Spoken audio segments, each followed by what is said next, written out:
Satyabama Institute of Science and Technology, Chennai and Sriperumbudur.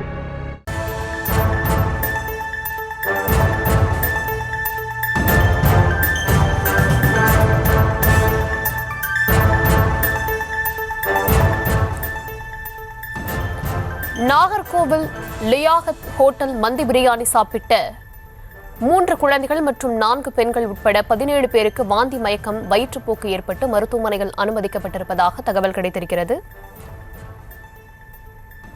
விவரங்களை தருகிறார் செய்தியாளர் ஆனந்த். விவரங்களை வழங்கலாம்.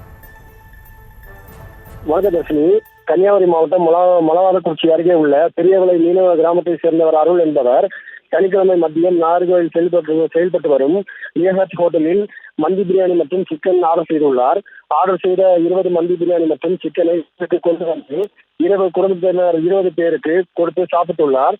பிரியாணியை சாப்பிட்ட ஒவ்வொருவருக்கும் சாப்பிட்ட சில மணி நேரத்திலேயே வாந்தி வயிற்றுப்போக்கு ஏற்பட்டதாக கூறப்படுகிறது. இதனை அடுத்து அருகில் உள்ள மருத்துவமனைக்கு சென்று சிகிச்சை பெற்று வந்த நிலையில் ஞாயிற்றுக்கிழமை மாலை 3 குழந்தைகள் 4 பெண்கள் உட்பட 17 பேருக்கு தொடர்ந்து வாந்தி மயக்கம் மற்றும் வயிற்றுப்போக்கு ஏற்பட்டதால் குளச்சலில் உள்ள தனியார் மருத்துவமனையில் 15 பேரும் நாகர்கோவில் உள்ள தனியார் மருத்துவமனையில் 2 பேரும் என 17 பேர் சிகிச்சைக்காக அனுமதிக்கப்பட்டுள்ளனர்.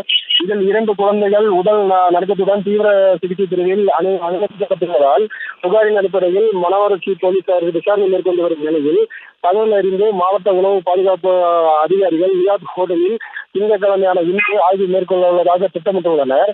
இந்த சம்பவம் பரபரப்பை ஏற்படுத்தியுள்ள நிலையில் லியாகத் ஹோட்டல் உரிமையாளர் திவானிடம் விளக்கம் கேட்டபோது மந்தி பிரியாணி ஆர்டர் செய்து வாங்கி சாப்பிட்ட பெரியவளையை சேர்ந்த 17 பேர் வாந்தி வயிற்றுப்போக்கால் பாதிக்கப்பட்டுள்ளதான தகவல் கிடைத்துள்ளதாகவும் நாங்கள் விற்பனை செய்த மற்ற நபர்கள் யாருக்கும் இது போன்ற பிரச்சனை ஏற்படவில்லை என்றும் தொடர்ந்து பாதிக்கப்பட்டவர்களுடன் தொடர்பில் இருப்பதாகவும் மருத்துவர்களிடம் பேசி வருவதாகவும் உணவு பாதுகாப்பு அதிகாரிகள் நேரில் வந்து ஆய்வு செய்ய உள்ளதாகவும் திங்கட்கிழமை காலை பாதிப்பு ஏற்பட்டதற்கான காரணம் குறித்து மருத்துவரிடம் விளக்கம் கேட்கப்பட உள்ளதாகவும் உரிமையாளர் தெரிவித்தார். விவரங்களுக்கு நன்றி Anand. Satyabama Institute of Science and Technology, Chennai and Sriperumbudur.